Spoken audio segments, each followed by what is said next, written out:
Hello, hello! Gagawa tayo ngayon ng chesa pancake. Na-try nyo na ba to? Ito, maghahalo tayo ng 2 itlog, 2 baso ng gatas, 2 baso ng flour,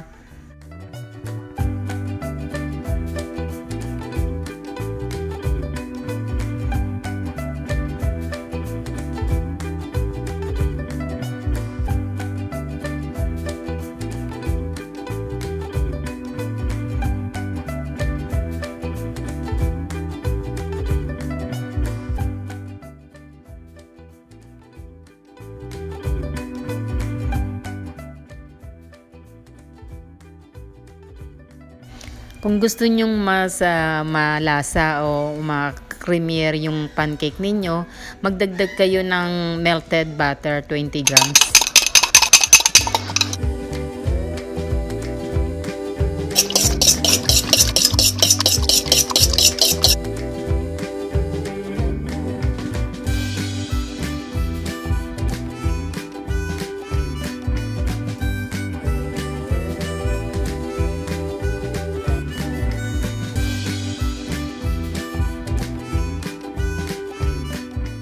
At huwag niyong kalimutang maghalo ng asukal as mas as gusto niyo, gaanong gusto niyong tamis.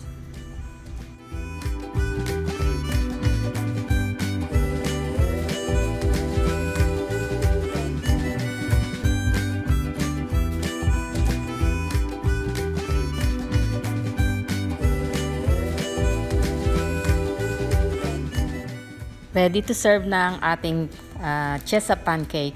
So kung gusto niyo mas sumarap pa ito, lagyan niyo ng 1 scoop ng ice cream o kaya ng Nutella.